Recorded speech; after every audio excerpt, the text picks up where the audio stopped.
L'émission Bonjour Côte-du-Sud, une présentation de votre Uniprix Daniel Lachance du complexe Santé Montmagny. Chez Uniprix Daniel Lachance, notre priorité, c'est d'abord vous offrir un service de proximité, personnalisé et professionnel. Des pharmaciens toujours disponibles pour assurer la qualité des soins. Les plus grandes marques dans les cosmétiques, un grand choix pour soins corporels, service rapide de livraison. Uniprix Daniel Lachance du complexe Santé Montmagny, 5 boulevard Taché-Ouest, 88 248 55 95. Les Caisses Desjardins de Montmagny-Lillet, fiers partenaires de l'émission Bonjour Côte-du-Sud. Les Caisses Desjardins de Montmagny-Lillet, fiers partenaires de l'émission Bonjour Côte-du-Sud. Tous ensemble, nous contribuons à faire rayonner des milliers de jeunes. Desjardins, toujours là pour faire briller la jeunesse. Vendredi 2 octobre 2020. COVID-19, 68 nouveaux cas confirmés en Chaudière-Appalaches. Des enseignantes et des enseignants retraités recherchés au centre de service scolaire de la Côte-du-Sud. Décès d'Anthony Miville et de Marc-Olivier Paquette en lien avec la drogue. Julie Antil plaide coupable. Arrestation d'octobre 70, le Parti libéral du Québec bloque une motion. Trudeau refuse de s'excuser. La ville de Montmagny dévoile le premier leg des fêtes du 375e. Marie-Ève Proulx annonce 15 000 $ pour la transformation de l'église de Saint-Pierre de la Rivière-du-Sud en salle multifonctionnelle. La Chambre de commerce Kamouraska-Lillet tient à remercier le gouvernement Legault d'avoir répondu rapidement à sa demande. Réouverture des églises de Montmagny. Enfin, le député Denis Tardy rend hommage à tous les élus provinciaux ayant représenté la région. Tous les détails de ces nouvelles dans un instant.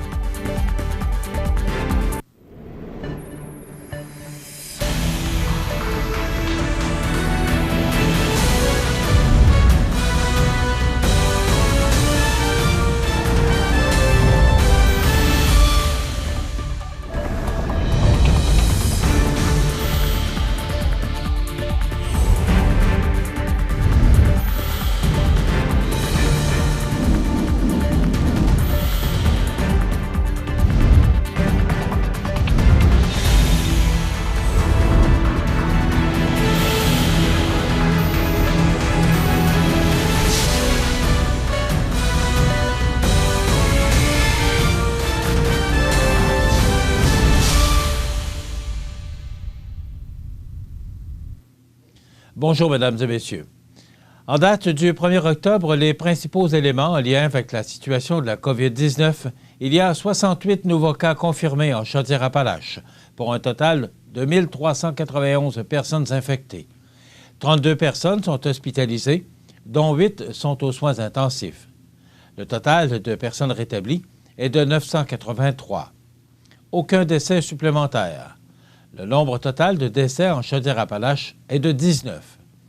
Pour la MRC de Lillet, on compte 21 cas au total pour 19 cas de guéris de la COVID-19, ce qui se traduit par 2 cas actifs au final. En ce qui concerne la MRC de Montmagny, on dénombre 25 cas au total pour 21 guéris, donc 4 cas actifs actuellement. Nous confirmons une éclosion à l'Hôtel-Dieu de Lévis, avec 7 cas actifs chez les usagers et moins de 5 cas actifs chez les travailleurs. Toutes les mesures de prévention et de sécurité nécessaires afin de protéger la santé des usagers et des travailleurs sont mises en place. Résidence privée pour aînés Jazz de Lévis, 4 nouveaux cas confirmés. On dénombre 11 cas actifs chez les résidents. Résidence privée pour aînés La Seigneurie de Lévis, aucun nouveau cas. On dénombre 13 cas actifs chez les résidents et 10 chez les travailleurs, ainsi qu'un décès. Résidence privée pour aînés Les Jardins Saint-Alphonse à Thetford, aucun nouveau cas. On dénombre 1 cas actif chez les résidents, ainsi que 3 décès cumulatifs. Résidence privée pour aînés Jeanne d'Arc-Filion à Saint-Nazaire, aucun nouveau cas. On dénombre 4 cas actifs chez les résidents et moins de 5 cas actifs chez les travailleurs. Ressources d'hébergement Le Cristal à Thetford, aucun nouveau cas. On dénombre 18 cas actifs chez les résidents, 12 actifs chez les travailleurs, ainsi que 5 décès cumulatifs. puisque la semaine dernière, le ministère de l'Éducation annonçait la mise en place d'un incitatif financier majeur pour amener les enseignants nouvellement retraités à venir prêter main forte au réseau scolaire, le Centre de services scolaires de la Côte-du-Sud profite de cette annonce pour inviter ceux-ci à manifester leur intérêt afin de combler des besoins de suppléance dans ces établissements. Rappelons que cette nouvelle mesure du ministère de l'Éducation prévoit que les enseignantes et les enseignants ayant pris leur retraite depuis le 1er juillet 2015 soient désormais rémunérés selon l'échelle salariale qui prévalait lors de leur départ, et ce, dès leur premier jour de suppléance. Ainsi, un enseignant récemment retraité pourra toucher, dès son premier jour de suppléance, près du double de la rémunération maximale habituelle, soit une rémunération quotidienne maximale d'environ 412 $, sans pénalité sur ses prestations de retraite. Julie Antil de Saint-Jean-Port-Joli, qui est la personne ayant fourni de la méthylène de dioxyde d'amphétamine à une tierce personne avant que celle-ci octroie les stupéfiants à 3 hommes de Saint-Jean-Port-Joli, dont 2 sont décédés à la suite de sa consommation en septembre 2019 au Beer Fest de Rivière-du-Loup, a finalement plaidé coupable à 4 chefs d'accusation jeudi au palais de justice de Montmagny, dont trafic de stupéfiants et possession en vue d'en faire le trafic. Cette dernière devrait connaître sa sentence sous peu et risquerait quelques années derrière les barreaux, puisque la Couronne tente de mettre en évidence qu'il y a bel et bien eu, un lien de cause à effet entre la consommation de la dite drogue par Anthony Miville et Marc-Olivier Paquette et leur décès. Rappelons qu'à la suite d'une perquisition au domicile de Julie Antil au mois de septembre 2019, la Sûreté du Québec y avait découvert plusieurs types de drogues, dont de la méthylène de dioxyde d'amphétamine. Les libéraux à Québec ont refusé jeudi d'appuyer une motion exigeant des excuses d'Ottawa pour l'arrestation sommaire de près de 500 Québécois durant la crise d'octobre, tandis que Justin Trudeau a évité de se prononcer sur la question. On en parle après la pause. La clinique dentaire Montmagny, c'est un service complet de dentisterie. 4 dentistes, un orthodontiste, un maxillofacial. C'est aussi une équipe qualifiée d'hygiénistes, d'assistantes, désireux de répondre à vos besoins. La clinique dentaire Montmagny, 63 Taché-Ouest, 248-2175. La baleine noire de l'Atlantique Nord se trouve dans les eaux peu profondes au large de la côte est du Canada. Tel un énorme filtre, ce gros cétacé utilise ses fanons pour capturer et manger de minuscules créatures marines. Durant les 500 dernières années, la chasse excessive de cette baleine l'a amenée aux portes de l'extinction. Aujourd'hui, elle fait encore face à des menaces, dont les collisions avec des navires et l'empêtrement dans des filets de pêche. C'est l'une des baleines les plus rares au Canada. Pour en savoir plus, ffdp.ca. Vous regardez CEMA TV, le réseau d'information de la Côte-du-Sud.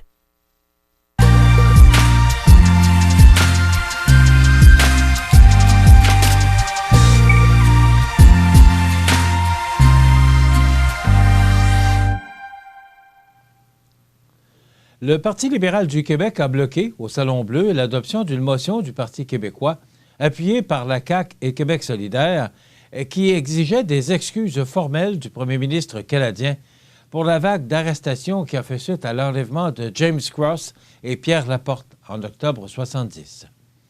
Le libellé spécifiait que pas moins de 497 Québécoises et Québécois ont été injustement arrêtés et emprisonnés, et 36 000 personnes ont fait l'objet d'une perquisition abusive en raison de leur allégeance politique indépendantiste.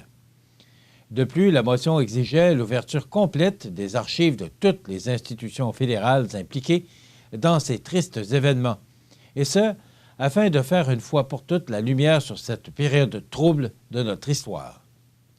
En point de presse, par la suite, la chef libérale, Dominique Andelade, a fait valoir que la motion ne répondait pas à la vision de son parti concernant les événements. La vague d'arrestations, a-t-elle fait valoir, avait été précédée par des attentats à la bombe, puis par l'enlèvement de James Cross et Pierre Laporte. Ce dernier était un ministre libéral dans le gouvernement de Robert Bourassa. On n'a pas voté en faveur d'une demande d'excuses formelle à Ottawa, a commenté Mme Andelade. On n'était pas en accord avec cette motion telle qu'elle était libellée. Le PLQ, a-t-elle déclaré, déposera la semaine prochaine une motion plus large sur l'ensemble de la crise d'octobre. À Ottawa, le premier ministre Justin Trudeau a également refusé de s'engager à offrir des excuses officielles, comme il l'a fait pour plusieurs groupes depuis son élection. C'est certain que les événements d'octobre 70 ont été très difficiles pour bien des Québécois. Je pense qu'il faut commencer par avoir une pensée pour la famille de Pierre Laporte, pour qui cet anniversaire ramène de très douloureux souvenirs, s'est contenté de commenter M. Trudeau jeudi. Le premier ministre François Legault croit pourtant qu'Ottawa doit présenter ses excuses. Il y a eu des mesures qui ont été mises en place, puis il y a des personnes qui ont été arrêtées sans fondement. Donc, je pense qu'il devrait y avoir des excuses, a-t-il déclaré en conférence de presse. Quant au Parti québécois, il estime que le Parti libéral du Québec rate une occasion de faire front commun. C'est honteux.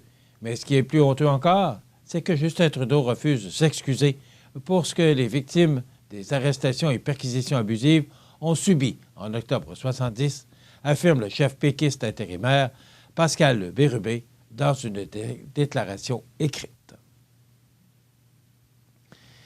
À quelques mois du début des festivités entourant le 375e anniversaire de fondation de la Seigneurie de la Rivière-du-Sud, la ville de Montmagny est fière de lever le voile sur le premier legs qu'elle compte offrir à sa population, soit le réaménagement du Rocher de la Chapelle, situé en bordure de la montée de la Rivière-du-Sud. Comme ce lieu est hautement significatif sur le plan historique, il deviendra un site d'interprétation et de villégiature des plus intéressants. Selon la ville de Montmagny, ce projet s'aligne parfaitement sur les récentes orientations adoptées par le comité organisateur des fêtes manimontoises qui a décidé, notamment en raison des règles de la santé publique régissant les rassemblements, de miser davantage sur la réalisation de legs concrets plutôt que sur l'organisation de grands événements. Les travaux au Rocher de la Chapelle débuteront au printemps 2021 et comprendront l'installation de panneaux d'interprétation ainsi que l'aménagement d'un stationnement et d'un sentier menant à la croix qui sera de nouveau illuminé. D'ici là, la Ville a mandaté l'équipe d'archéologues d'Artefactuels pour effectuer des fouilles archéologiques sur le site afin de tenter d'y découvrir des fragments pouvant mettre au jour de nouvelles informations. Si le gouverneur Murray a jugé bon d'ajouter le Rocher de la Chapelle à la toute première carte de la région, c'est qu'il s'agit d'un lieu significatif de notre histoire. Il y a quelques mois des fêtes du 375e, c'est notre devoir de chercher à en savoir davantage. J'invite d'ailleurs les personnes qui auraient en leur possession des informations relatives au rocher, à la croix ou aux différentes constructions ayant pu être érigées sur le site à communiquer avec Patrick Morancy, a exprimé le maire de Montmagny, Rémi Langevin. Puisque les ancêtres de la Première Nation malécite de Vigée ont fréquenté la région lors des migrations saisonnières, cette dernière était si intéressée par ces fouilles qu'elle a envoyé 2 archéologues de sa communauté pour compléter l'équipe de chercheurs. Comme cette démarche est faite dans le respect de la terre et qu'elle pourrait nous permettre d'en savoir plus sur le parcours de nos ancêtres, il était tout naturel d'apporter notre soutien à l'équipe d'Artefactuels, de confier Richard Bélanger, représentant du Grand Conseil. Soulignons que cette campagne de fouilles a été rendue possible grâce à l'entente de développement culturel conclue avec le ministère de la Culture et des Communications. Pour en savoir davantage sur le Rocher de la Chapelle, il suffit de visiter le site Internet dédié aux fêtes du 375e anniversaire de la Seigneurie de la Rivière-du-Sud. La députée de Côte-du-Sud, Marie-Ève Proulx, est heureuse d'annoncer par voie de communiqué, au nom de la ministre de la Culture et des Communications, Nathalie Roy, l'octroi d'une somme initiale de 16 489 $ à la municipalité de Saint-Joseph de Kamouraska pour la planification du projet de transformation de l'église de Saint-Joseph en salle multifonctionnelle et en café, ainsi que 15 000 $ à la municipalité de Saint-Pierre de la Rivière-du-Sud pour la planification du projet de transformation de l'église de Saint-Pierre de la Rivière-du-Sud en salles multifonctionnelles. Cette somme est octroyée en vertu du programme visant la requalification des lieux de culte excédentaires patrimonial lancé par le gouvernement du Québec en 2019-2020 et qui permet de donner une seconde vie à d'anciens lieux de culte et d'en redonner l'accès aux citoyens. Le projet de transformation des deux églises s'inscrit parmi les 26 projets sélectionnés à l'occasion de ce premier appel de projet et fait partie des 22 projets du volet 1 du programme Incubateur à projet. Dans la foulée des 15 millions de dollars annoncés le 20 juillet dernier, qui serviront à restaurer 65 immeubles et biens patrimoniaux à caractère religieux, la ministre Nathalie Roy a annoncé plus tôt en septembre un nouvel octroi de 5 millions de dollars au Conseil du patrimoine religieux du Québec afin de lancer un deuxième appel de projet. Cette enveloppe supplémentaire permettra au Conseil de sélectionner de nouveaux projets dans le cadre du volet 1, incubateur à projet, et 2, requalification des lieux de culte patrimoniaux du programme. Rappelons que le programme a pour objectif spécifique de faciliter la transition des lieux de culte patrimoniaux excédentaires vers de nouveaux usages en lien avec les besoins des communautés, tout en favorisant la conservation et la mise en valeur de leurs caractéristiques patrimoniales. Le Québec est riche de magnifiques bâtiments, d'anciens lieux de culte qui occupent une place privilégiée dans nos villes et villages et qui font la fierté des citoyens. L'investissement de notre gouvernement permettra de préserver ces éléments attrayants de notre paysage et de leur donner une nouvelle vocation. Les fonds octroyés pour la requalification traduisent la volonté du gouvernement du Québec de préserver et de mettre en valeur le patrimoine culturel qui fait la beauté du Québec, a expliqué la députée ministre Marie-Ève Proulx. Suite à l'annonce d'hier de Québec, mercredi dernier, en point de presse de journée, la Chambre de commerce de Kamouraska-Lillet tient à remercier le gouvernement Legault pour sa réponse rapide à modifier le code à orange. On en parle après la pause. Ça bouge à Saint-Cyril-de-Lessard. La municipalité prolonge la rue L'Or. Développement L'Or Plus, c'est 14 terrains à vendre au coût d'environ 9 000 $ ou 53 sous du pied carré. Prêt à construire, disponible et offrant tous les services. De bonne superficie, ces terrains sont situés au cœur du village. De plus, vous bénéficierez d'un crédit taxe sur 3 ans. À quelques minutes des grands axes routiers, c'est une occasion unique d'être propriétaire dans un coin de pays majestueux. Pour obtenir plus d'informations, 247-5186. L'activité physique diminue la tension. Donc, vous pouvez décompresser mieux. Tout va tellement mieux quand on bouge. Vous regardez CEMA TV, le réseau d'information de la Côte-du-Sud. Suite à l'annonce d'hier de Québec mercredi pour le point de presse de la journée, la Chambre de commerce Kamouraska-Lillet tient à remercier le gouvernement Legault ainsi que la ministre Marie-Ève Proulx pour le travail accompli et la rapidité avec laquelle ils ont répondu à la demande de la Chambre de commerce de Kamouraska-Lillet faite en début de journée mardi dernier via le communiqué de garder la MRC de Lillet en zone orange. La Chambre de commerce Kamouraska-Lillet tient également à remercier les élus de la MRC de Lillet, dont le préfet René Laverdière et les maires de la MRC pour leur collaboration dans ce dossier. La Chambre de commerce Kamouraska-Lillet a aussi reçu l'appui des élus de son autre MRC, soit la MRC du Kamouraska.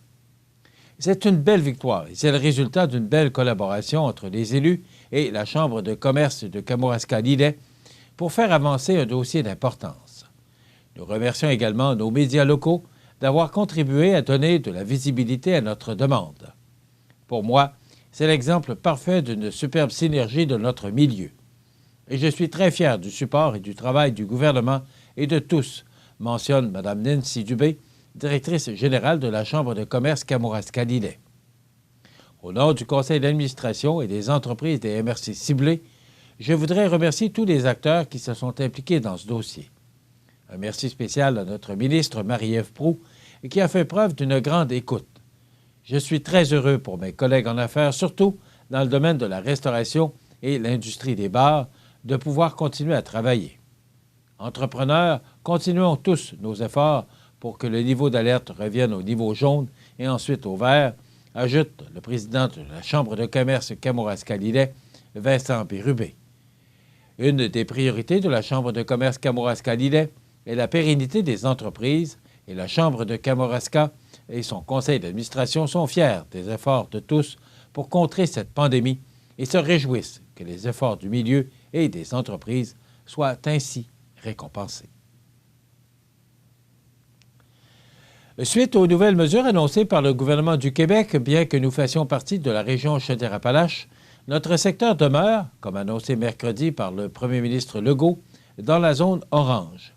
Par conséquent, les églises de Saint-Thomas et de Saint-Mathieu de Montmagny sont autorisées à accueillir des assemblées de 250 personnes maximum.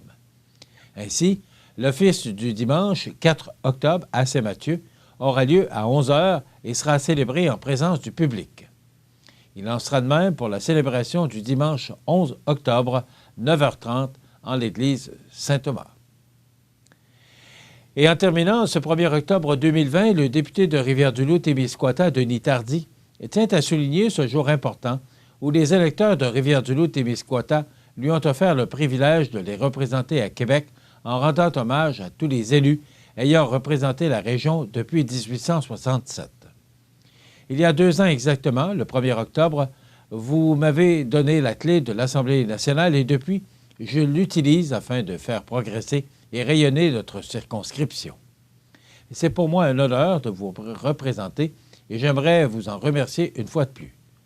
Au cours de la dernière année, 2 anciens députés de la circonscription de Rivière-du-Loup-Témiscouata nous ont quittés, soit Gérard Lebel de l'Union nationale et Albert Côté du Parti libéral du Québec. Ces événements nous ont d'ailleurs rappelé que le titre de député en est un emprunté et qu'il faut en faire bon usage, rappelle Denis Tardy, député de Rivière-du-Loup. Afin de rendre hommage aux élus provinciaux de la circonscription, M. Tardy profite de ce jour anniversaire de son propre mandat pour inaugurer une murale représentant tous ceux qui ont représenté les gens d'ici dans les circonscriptions du Témiscouata, de Rivière-du-Loup, de Kamouraska-Témiscouata et finalement de Rivière-du-Loup-Témiscouata. La murale nous montre les 32 élus sur un même pied d'égalité, les uns à côté des autres, sans distinction de parti ou de circonscription, puisqu'ils ont tous fait le même travail, celui de nous représenter à l'Assemblée nationale depuis la première législature en 1867. Rappelons que c'est M. Élie Mailloux, originaire de Saint-Arsène, qui avait été élu membre de la première législature du Québec. Aujourd'hui, je veux profiter de l'occasion pour souligner le travail accompli par tous les élus et qui ont, tout comme moi, représenté notre belle région à l'Assemblée nationale. Nous sommes 32 personnes ayant eu ce privilège depuis 1867. Et soyez assurés qu'en tant qu'élu actuel, je compte bien continuer à porter votre voix auprès de mes collègues à Québec. Belle initiative, Monsieur le député. Bravo. Voilà ce qui complète notre bulletin d'actualité pour aujourd'hui. Si vous avez des nouvelles à nous transmettre, vous pouvez le faire en communiquant avec notre salle des nouvelles au 418-241-1313, poste 226. Ou encore, vous pouvez nous écrire à nouvelles@cmatv.ca. Vous pouvez également nous suivre comme plus de 13 640 personnes le font maintenant sur la page Facebook de cmatv.ca. Vous êtes à l'antenne du réseau de télévision CMA-TV, le média le plus regardé et le plus suivi sur la Côte-du-Sud. Voilà ce qui complète notre bulletin d'actualité. Dans quelques instants, les prévisions de la météo et les heures de la marée.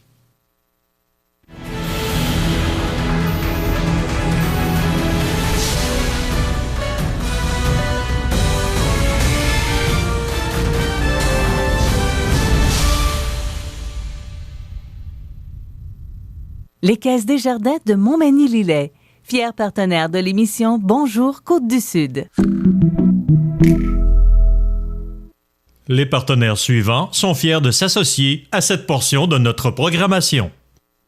Vous êtes à la recherche d'un emploi et désirez joindre la meilleure équipe de toute la Côte-du-Sud? Un emploi à la Coop La Paix IGA de Saint-Jean-Port-Joli vous attend. Venez nous rencontrer jeudi et vendredi prochain de midi à 20h et samedi de midi à 17h. Notre entreprise en pleine croissance développe d'importants projets et n'attend plus que vous. Plusieurs postes à temps complet et partiel sont à combler et nous offrons de nombreux avantages sociaux. C'est un rendez-vous du 1er au 3 octobre prochain. Vous regardez CEMA TV, le réseau d'information de la Côte-du-Sud.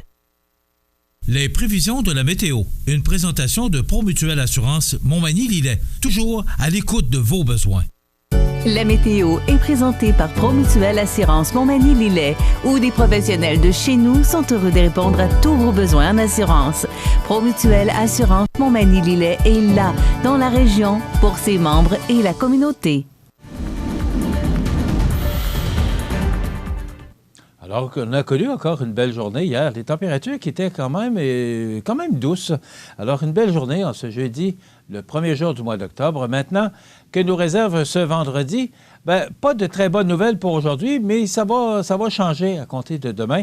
Alors, ça parle seul, justement, cette masse nuageuse là, qui est située au sud du Québec là, et jusqu'au Maine, le New Hampshire. Là. Mais ça va nous atteindre. Regardez cette masse nuageuse là, qui s'en vient d'ouest en est. Donc, ce qui veut dire qu'aujourd'hui, il y aura du temps nuageux et il y aura de la pluie intermittente qui débutera au cours de l'avant-midi. Vent devenant du nord-est à 20 km/h au cours de l'après-midi. Ce sera frais, avec 10 degrés comme maximum. Ce soir et la nuit prochaine, pluie intermittente et ce sera au cours de la soirée. Nuageux par la suite avec 30 % de probabilité d'averse. Ce sera frais avec un minimum de 5 degrés. Demain, samedi, généralement nuageux avec 30 % de probabilité d'averse. On nous prévoyait du soleil hier, mais voyez-vous, je vous mentionne toujours que ce sont des prévisions à long terme. Donc, des vents qui vont changer de direction. Alors qu'aujourd'hui, ce sera des vents du nord-est. Demain, ce sera des vents du sud-ouest à 20 km/h le matin. Ça va quelque peu réchauffer les températures. On parle d'un maximum de 13 degrés pour demain, samedi. Maintenant, pour dimanche, c'est du soleil, mais ce sera frais, avec un maximum de 10 degrés. La semaine débute sous les nuages, avec un maximum de 14 degrés. Pour mardi, du temps nuageux, maximum de 12. Mercredi, du temps nuageux, avec 60 % de probabilité d'averse, maximum de 12 degrés. Et enfin, pour jeudi, nuageux, avec 60 % de probabilité d'averse et un maximum de 11 degrés. Donc, une belle fin de semaine. En tout cas, c'est du moins ce qu'on ose croire. Mais pour la semaine prochaine, ce sera du temps nuageux avec des possibilités d'averse quand même très élevées. Les normales de saison, essentielles de l'année, sont de 12 le jour, 2 la nuit. Le soleil s'est levé à 6h43 et se couchera à 18h20, heure avancée de l'Est. La température la plus élevée, du moins c'est ce qu'on a enregistré entre 1996 et 2019. En 2002, il a fait 23,2 degrés. Et en 2017, la plus basse, 0 degré. Aucune précipitation reçue hier. Un maximum de 17 degrés a été enregistré en cette journée du 1er octobre et un minimum de 8,2 degrés au cours de la nuit dernière. La pression barométrique est à 101,4 kPa à la hausse. L'humidité est très élevée, à 90 % et les vents soufflent actuellement de direction sud-est à 9 km/h. Et comme je vous l'ai mentionné, ça va changer de direction pour souffler nordais, comme on dirait, notre expression, les vents du nord-est. Actuellement, c'est nuageux et il fait 9 degrés à 8h28 minutes. Maintenant, pour les heures de la marée, elle est haute depuis 6h18 ce matin. Elle sera basse à 13h05 et de nouveau haute à 18h38 ce soir, 7h-20.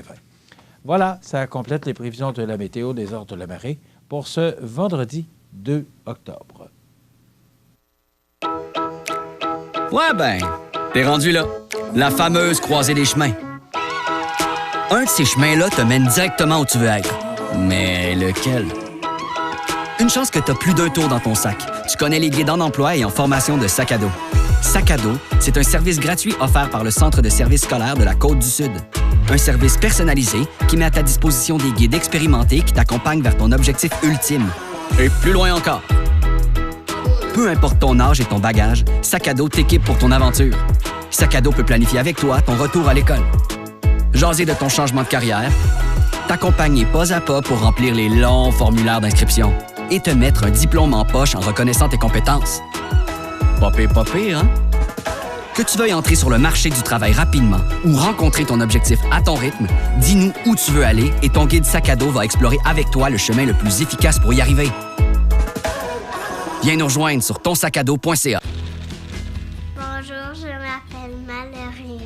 J'adore faire du vélo et j'aime ça aller au parc. À mon école, il y a des filles qui sautent à la corde à danser. Maintenant, je vais pouvoir sauter à la corde à danser avec elles.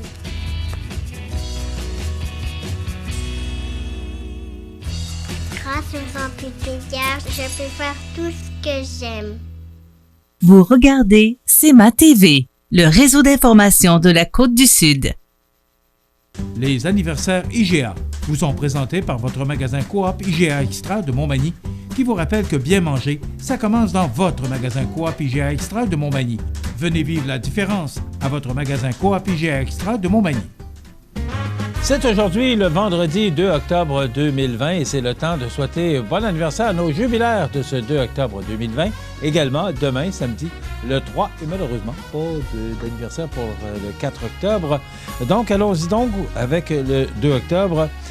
Ethan Pelletier de Saint-Pamphile, il a 1 an. Ce sera le gâteau au chocolat pour cette première chandelle. C'est ce que je lui souhaite, du moins. C'est de la part de Rebecca, Nathan et Loïc. Alors, ils sont de Saint-Pamphile, Ethan Pelletier de Saint-Pamphile. Donc, on profite de l'occasion pour saluer les gens de Saint-Pamphile qui nous regardent. Ils sont nombreux à nous regarder via notre site Internet. Donc, on salue les gens de Saint-Pamphile. Aujourd'hui, 2 octobre, c'est l'anniversaire à Lise Daigle. Elle a 60 ans. Lise, c'est de la part de sa mère. Donc, bon anniversaire. Lise Daigle, 60 ans. Aujourd'hui, 2 octobre. Et c'est l'anniversaire à Pauline Forgue. C'est de la part du groupe des Petits Déjeuners. Donc, tout le monde s'unit, Pauline, pour vous souhaiter un bon anniversaire. Pauline Forgue, 2 octobre. C'est l'anniversaire aujourd'hui à Mme Thérèse Morin. C'est de la part de votre frère et vos sœurs. Donc, bon anniversaire, Mme Thérèse Morin, en ce 2 octobre. Et c'est l'anniversaire aujourd'hui à Dominique Roy. C'est votre conjointe qui a pris le temps de nous téléphoner pour souligner cette journée d'anniversaire et toute votre famille. Donc, bonne fête, Dominique Roy. Aujourd'hui, 2 octobre. Et c'est l'anniversaire aujourd'hui, excusez-moi, à Claude Boulay. Claude Boulay, qui est bien connu dans la région parce que Pierre-Claude s'est impliqué beaucoup au niveau du sport. D'ailleurs, démarré un magasin de sport qui, aujourd'hui, est devenu Sport Expert, géré par son fiston Mario. Alors, Claude, bon anniversaire. Tous nos voeux t'accompagnent. C'est de la part de ses belles-sœurs Fournier. Et de mémoire, j'espère que ma mémoire ne me jouera pas de tour, mais j'ai utilisé celle de Jean Carbonneau également. C'est pas Met Sport, quand le commerce a débuté avec Claude, qui aujourd'hui est devenu le Sport Expert. Sur la rue Saint... Il me semble que c'est la rue Saint-Jean-Baptiste, mais oui, ça date de quelques années. Alors, bon anniversaire, Claude Boulay, un homme bien sympathique, d'ailleurs. Alors, les belles-sœurs Fournier qui te souhaitent bon anniversaire, Claude, en ce 2 octobre. Bon anniversaire pour demain, parce que le 2 octobre, c'est terminé. Pour demain, le 3, bon anniversaire à Samy Noël de Montmagny. C'est de la part de Michel. Donc, bon anniversaire, Samy Noël, demain, 3 octobre. Et pour le 4 octobre, on n'a pas d'anniversaire. Donc, personne ne nous a téléphoné pour vous souhaiter bonne fête, mais nous, on s'empresse de le faire. Il y a eu beaucoup d'anniversaires cette semaine, alors on est toujours très heureux. Vous savez que vous pouvez nous rejoindre en tout temps, 24 heures par jour, 7 jours par semaine, parce que c'est une boîte vocale, donc qui méritera ce certificat cadeau? C'est Lise Daigle, tiens, c'est Lise Daigle qui souligne son anniversaire aujourd'hui. Alors, bonne fête, c'est un beau cadeau de fête, hein? 25 $. Alors, vous pouvez faire de même, offrir un beau cadeau de 25 $ aux gens que vous aimez, vos parents, vos amis. Maintenant, sur la scène nationale, les anniversaires aujourd'hui, c'est l'anniversaire à Tiffany, chanteuse américaine, elle a 48 ans. Sting, chanteur et bassiste, membre du groupe The Police, il a 69 ans. Claudine Châtel, comédienne québécoise, qui a joué, entre autres, dans Les Bergers, elle a 69 ans. L'honorable Marie Deschamps, juge de la Cour suprême du Canada de 2002 à 2012, elle a 68 ans. Donna Karan, dessinatrice de mode et styliste américaine, elle a 72 ans aujourd'hui. Les disparus de ce 2 octobre en 2019, Kim Shattuck, 56 ans, auteure, compositrice, interprète américaine, joint dans le groupe punk rock de Muffs. En 2017, Tom Petty, 66 ans, rocker américain, chanteur des Heartbreakers, I Won't Back Down et Free Fallin'. En 2016, Neville Mariner, 92 ans, violoniste et chef d'orchestre britannique, fondateur de l'Academy of St. Martin in the Fields. En 2014, Fyodor Bogdanovski, 84 ans, haltérophile soviétique, champion aux Jeux olympiques d'été de 1956. Ça commence à faire longtemps. En 2013, Jonathan Cofer, 58 ans, réalisateur, scénariste et acteur américain. En 2010, Roger Joubert, Monsieur Lavigueur dans Moi et l'autre, 81 ans, comédien, comédien et pianiste. En 2007, DeWitt Tex Coulter, 83 ans, ancien grand joueur des Alouettes de Montréal, de la Ligue canadienne de football. En 2001, Marc Gélina, qui a popularisé le grand succès « Tu te souviendras de moi ». Il est décédé en 2001 à l'âge de 63 ans, auteur, compositeur et interprète. En 1998, un autre bon chanteur américain, Gene Autry, 91 ans, le cow-boy et chantant d'Hollywood. En 1996, Robert Bourassa, 63 ans, premier ministre du Québec de 70 à 76 et de 85 à 94. Et en 85, Rock Hudson, 59 ans, acteur américain. Dans quelques instants, on va parler de sport un peu. On va parler du club de golf Saint-Jean-Port-Joli avec Danny Poulain, qu'on connaît sous le nom de Dan Pou, qui a été très populaire au niveau du sport au FM 93. Et il y aura la nouvelle positive et on recevra Annie-Pierre Labrie, présidente de la Chambre de commerce de Montmagny, qui viendra commenter la décision du premier ministre Legault de remettre Montmagny en zone orange. Je vous souhaite une excellente émission. Desjardins et ses membres sont toujours là pour faire briller la jeunesse. Les jeunes ont des rêves, des ambitions, des projets et les caisses Desjardins de Montmagny-Lillet sont fiers de les soutenir et de les faire rayonner. Desjardins, toujours là pour faire briller la jeunesse. Vous regardez CEMA TV, le réseau d'information de la Côte-du-Sud. Alors, on se retrouve maintenant au club de golf Saint-Jean-Port-Joli, alors que j'ai le plaisir de rencontrer le nouveau directeur général. Nouveau. Ça fait un an qu'il est ici, là, mais ça fait longtemps qu'on entend parler. Alors, on a l'occasion de le rencontrer. Danny Poulain, bonjour. Salut, Michel. Comment ça va? Ça va très bien. D'abord, merci de nous accueillir. Ben, voyons, vous êtes toujours les bienvenus. Oui, oui, ça, je sais. Puis, ça fait des années que le club de golf Saint-Jean-Port-Joli nous accueille toujours à bras ouverts.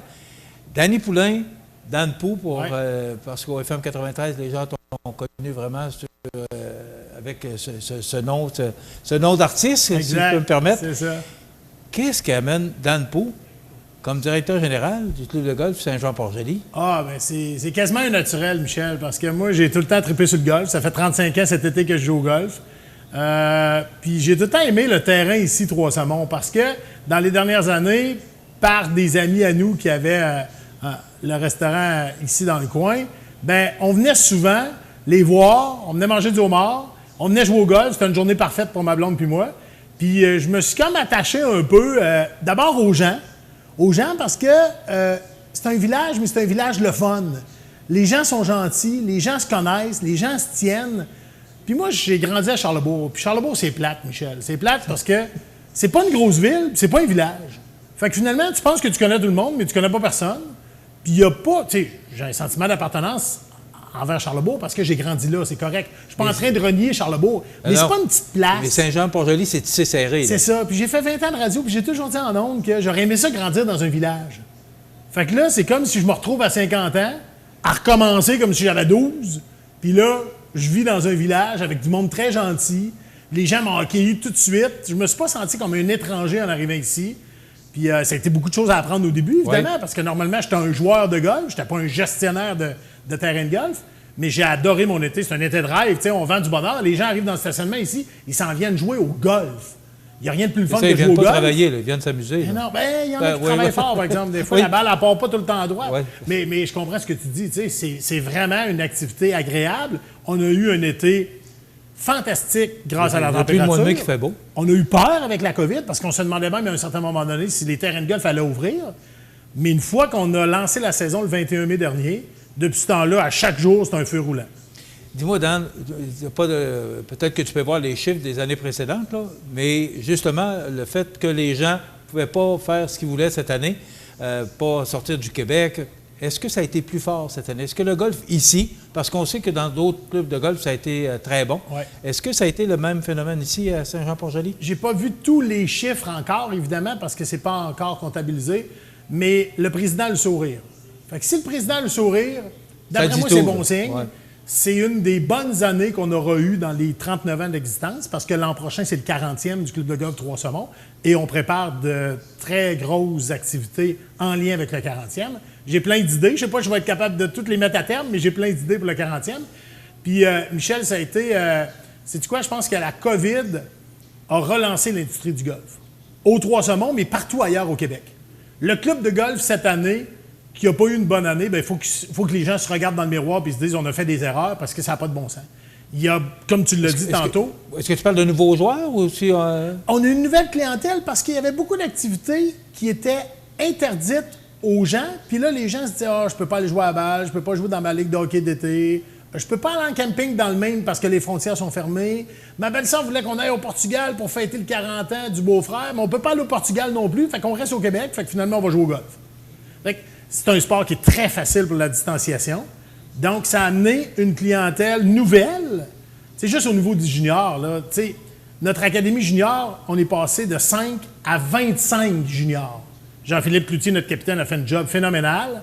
Avec Silvio Bélanger et Martin Lachance, 3 coachs, 25 jeunes, ils ont eu du fun tout l'été. On va leur organiser des activités cet hiver sur les simulateurs, parce qu'au 2e étage, on a 2 simulateurs maintenant. On est donc ouvert à l'année au Club de golf Trois-Saumons maintenant. C'est fantastique de voir ça, l'effervescence envers le sport qui est le golf. C'est comme si la COVID, je sais que ça a été néfaste pour beaucoup de gens dans la société en général. Il y a eu plusieurs décès, mais pour le golf, je pense que ça a relancé l'industrie. Tu parlais des juniors. Est-ce que la relève est là? Parce que 25, 5 à 25, c'est beaucoup. Mais pour moi, 25, c'est pas beaucoup par rapport à assurer la pérennité des clubs de golf. Mais est-ce que la relève est là, Dan? La relève est là, puis ici, j'ai vraiment à cœur qu'on s'occupe bien de la relève. Parce que le kid qui a actuellement 9, 10, 12, 13 ans, s'il commence à jouer ici de la bonne façon, quand il va aller à l'université, qu'il aille à Québec, à Montréal ou à Toronto, puis il se met à jouer au golf, puis il devient... il a un job plus tard, puis il ne vit plus dans la région, il va pouvoir se souvenir qu'il a appris à jouer au Trois-Saumons, puis de la bonne façon. Fait que ça, c'est super important pour moi. La relève est là pour un club de région comme le nôtre. Et il ne faut pas avoir peur des mots. On est un club de région quand même. Bien, 25 juniors, c'est phénoménal. Là, il faut avoir un bon taux de rétention pour les garder pour l'an prochain. Il faut qu'ils reviennent, ces jeunes-là. Ils ont assez aimé leur été avec leurs 3 coachs, que je suis à peu près convaincu qu'ils vont tous revenir. Mais ces jeunes-là, je veux qu'ils s'en aillent sur le terrain et qu'ils soient les bienvenus.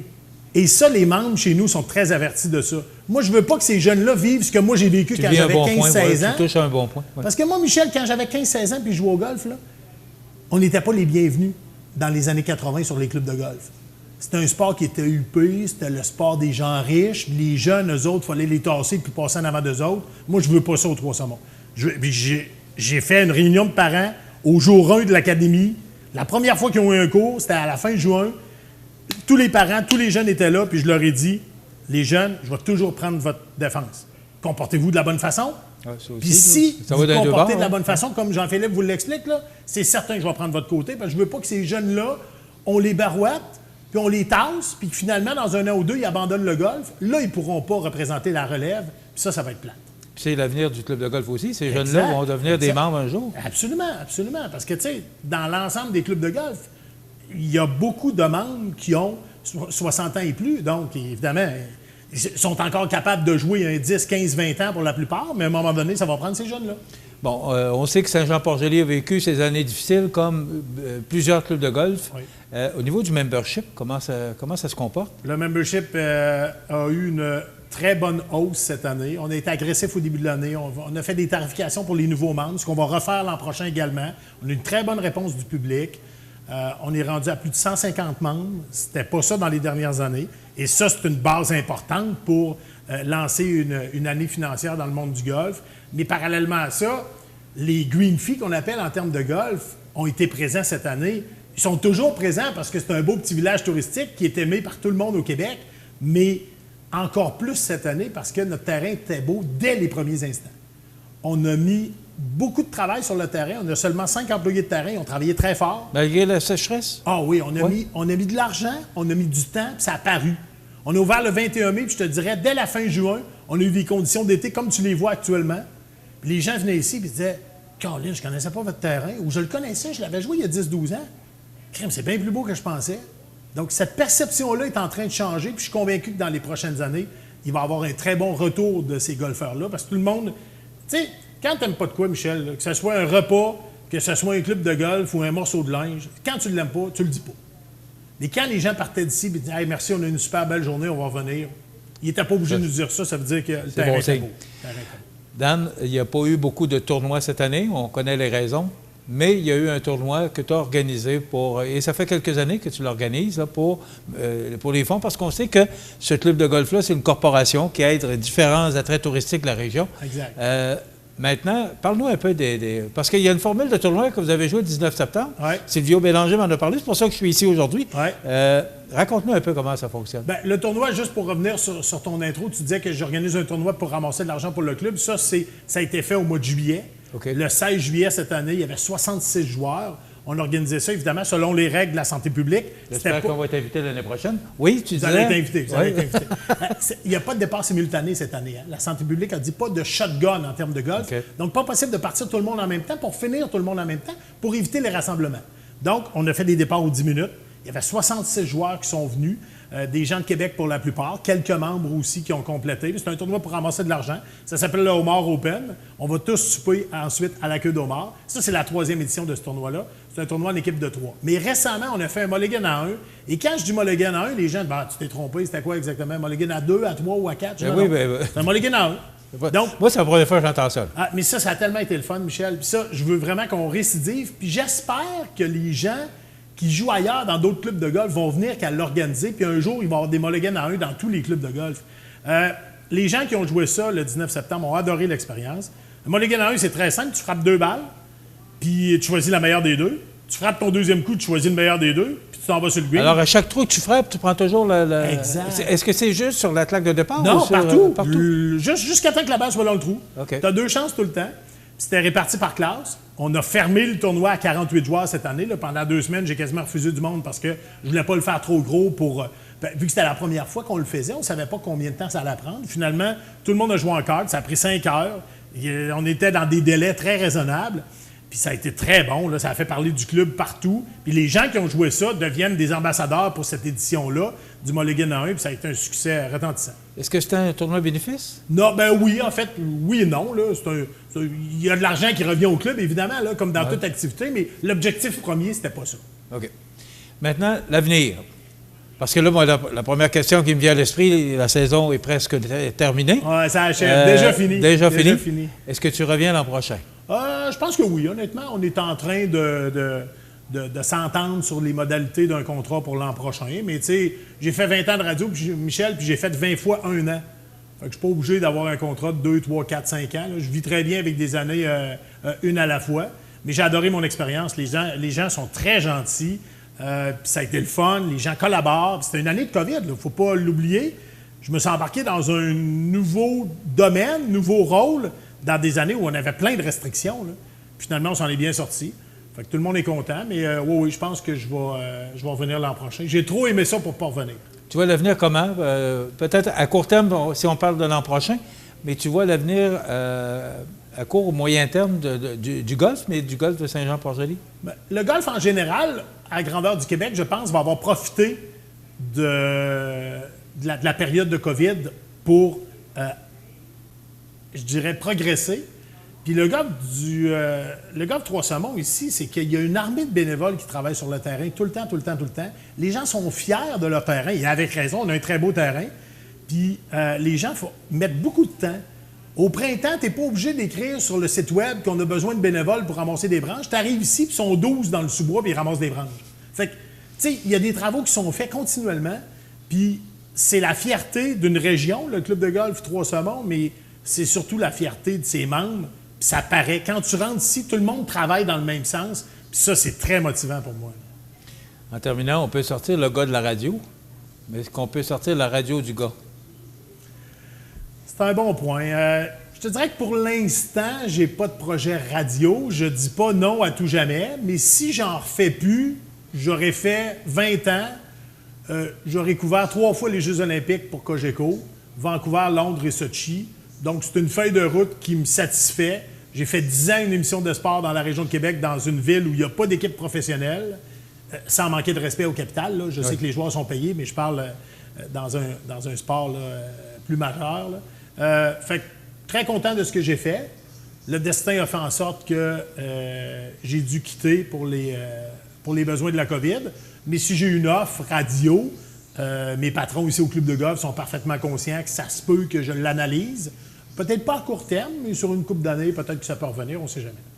Dans 20 ans, dans toute ta carrière, qu'est-ce que tu retiens le plus? Qu'est-ce qui t'a frappé le plus? Qu'est-ce que tu as aimé le plus? Ou, Je te dirais l'interaction avec les gens, Michel.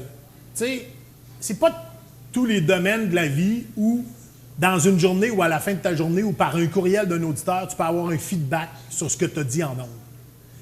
Il y a des domaines où les gens sont très compétents, il y a des domaines où il y a des gens qui font beaucoup d'argent, mais la véritable paye d'un animateur radio comme moi pendant 20 ans, c'est le feedback de l'auditeur, puis plus souvent qu'autrement, il était positif, fait que ça, c'est encore plus valorisant. Fait que c'est l'auditeur qui dit hey, « Tu sais, quand t'as compté de quoi l'autre jour, là, je pensais comme toi. » Ou « J'ai déjà vécu ça, moi aussi, il y a 12 ans, ça m'est arrivé. » Ça, c'est ce qui me manque le plus actuellement. Mais peut-être qu'un jour, on pourra interagir encore avec l'auditoire, mais j'ai eu de très belles relations. J'ai un très bon souvenir de tout ce que j'ai fait en radio. Mais les auditeurs, le fait de parler avec eux quand je sors dans des endroits publics, puis de pouvoir interagir avec eux, je dirais que ça, c'est vraiment le plus thrillant d'une job en radio. Ce que tu as un peu retrouvé ici, parce que tu as un public... oui, mais là, tu leur parles plus. Au lieu de leur parler par téléphone, tu leur parles exact, en personne. Ben ouais, quand les gens arrivaient, moi, c'était pas tous des auditeurs, ils savaient pas tous qui j'étais, mais moi, c'était important de bien les servir, puis j'aime le monde pour vrai. Je pense que quelqu'un qui travaille dans un milieu comme le golf, puis qui n'aime pas les gens, il n'est pas à sa place. On va suivre les prochaines semaines, les prochains mois pour la fermeture. On va avoir aussi les résultats de ta première saison. Ouais. Puis on va s'attendre aussi que tu nous fasses suivre les négociations actuellement avec la direction. Parfait. En espérant que tu sois là encore l'an prochain. Bon, oui, honnêtement, c'est pas encore finalisé à 100%, mais je vois pas pourquoi on ne s'entendrait pas. Merci d'avoir été avec nous. Merci, merci Michel. de nous accueillir au Club de golf Saint-Jean-Port-Joli. Et ce sera mon tour, à un moment donné, que tu viennes faire un tour à CMA TV. Parfait. Alors, on est des gars de communication. Hein? Ça va me faire plaisir. On va travailler dans le même domaine. Okay. Alors, merci beaucoup. Merci. Danny Poulain, Dan Pou, pour ceux qui l'ont connu au FM 93, qui est maintenant directeur général ici au Club de golf Saint-Jean-Port-Joli. Voilà, ça complète. Votre concessionnaire Dodge, Jeep, Chrysler, Ram vous fait penser que l'automne est synonyme de préparation de l'auto pour la saison froide. N'attendez pas la neige, pensez à vous munir de bons pneus d'hiver dès maintenant. Le choix est grand, la Pointe Auto à Montmagny 248-8899. Alors, la nouvelle positive de ce vendredi 2 octobre, le Kamouraska et la Grand'Anse, premier livre de passeurs de mémoire. C'est avec enthousiasme que Parcours Fil Rouge a accepté la proposition des éditions Gide de publier un livre qui tire son inspiration de son projet Passeurs de mémoire, lancé en 2019 au Kamouraska. Motivé par la richesse et la variété des contenus et par l'originalité de l'approche territoire, histoire et contribution de famille, les éditions Gide proposent ici un livre conçu pour un calepin comme un calepin de voyage. Chaque numéro de la collection s'intéresse à un territoire du Québec et à son histoire faite par des familles, qu'elles soient les pionnières de l'époque de la Nouvelle-France ou qu'elles aient gagné la région au fil des décennies. Par leurs gestes, leurs engagements dans la société, leur contribution au développement de la région, des hommes et des femmes, parfois célèbres, mais plus souvent méconnus, donnent une identité à un territoire et insufflent aux générations à venir un fort sentiment d'appartenance au milieu. Chaque numéro expose en mots et en images les façades de la présence des familles sur le territoire et fait découvrir quelques membres de chacune d'entre elles. Le premier titre de la collection Passeurs de mémoire couvre le territoire du Kamouraska et de la Grande-Anse et l'histoire des 24 familles choisies pour les circuits Passeurs de mémoire et retrace la genèse de Passeurs de mémoire et situe le livre dans ce chantier. Donc, Passeurs de mémoire de Parcours Fil Rouge intègre maintenant plus d'une composante. Il est en vente au coût de 34,95 $ sur les sites web de Parcours Fil Rouge de la municipalité de Rivière-Ouelle, des éditions Gide et dans les librairies. Le Kamouraska et la Grande-Anse, premier livre de Passeurs de mémoire, c'est notre nouvelle positive pour aujourd'hui. Les prévisions de la météo. Une présentation de Laurando Portes et Fenêtres, 164 4e rue Montmagny. Laurando Portes et Fenêtres, haute performance et qualité à juste prix. Des produits certifiés Énergie-Star directement du fabricant et un savoir-faire depuis maintenant 100 ans. Laurando Portes et Fenêtres, fabrication, vente, installation, financement et salle de montre au 164 4e rue à Montmagny et sur laurando.com.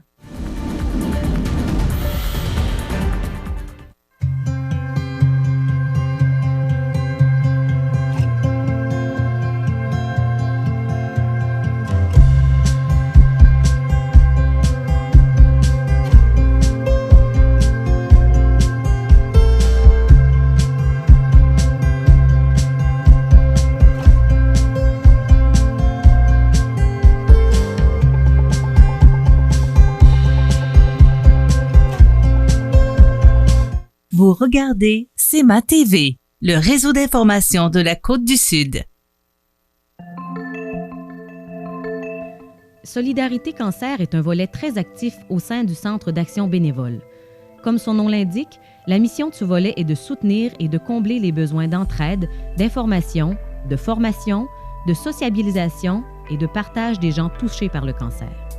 La clientèle, composée de personnes vivant ou ayant vécu un cancer ainsi que leurs proches, habite sur le territoire desservi par le CAB, soit la MRC de Montmagny et la MRC de Lillet. L'offre de services est très diversifiée, en groupe ou en soutien individuel. Voici les principaux services. Les déjeuners d'amitié. Cette activité regroupe un grand nombre de participants. Ils sont offerts sur une base mensuelle à Montmagny, à Saint-Adalbert et à Saint-Jean-Port-Joli. Cette activité donne l'occasion aux participants d'échanger sur leur vécu, de partager leurs émotions et de transmettre un vent d'espoir aux participants qui sont en période de traitement. De plus, à chaque mois, un sujet différent est abordé pendant le déjeuner, soit par l'intervenante en lien avec le groupe ou par un conférencier. Des sujets aussi variés que la médication, le testament, le rire et l'activité physique sont présentés. L'éventail des sujets reflète les besoins et les intérêts des participants. Pour les gens en post-diagnostic et ou ceux en traitement, une intervenante va les rencontrer à leur domicile afin de s'assurer que leurs différents besoins en lien avec le cancer trouvent une réponse, que ce soit par le CAB ou en référant les gens au CLSC ou autres professionnels de la santé.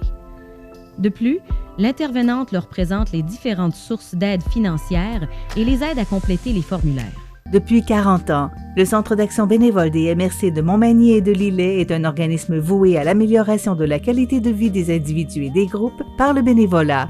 Le Centre d'action bénévole valorise ceux et celles qui désirent s'impliquer, répond à des besoins par divers services à la collectivité en développant de nouveaux groupes de bénévolat et assure des services directement à notre communauté. Le Centre d'action bénévole des MRC de Montmagny et de Lillet, à Montmagny 248 72 42. Pour les dames ayant besoin de prothèses capillaires, l'organisme offre un service de prêt au coût de 20 $ pour une année.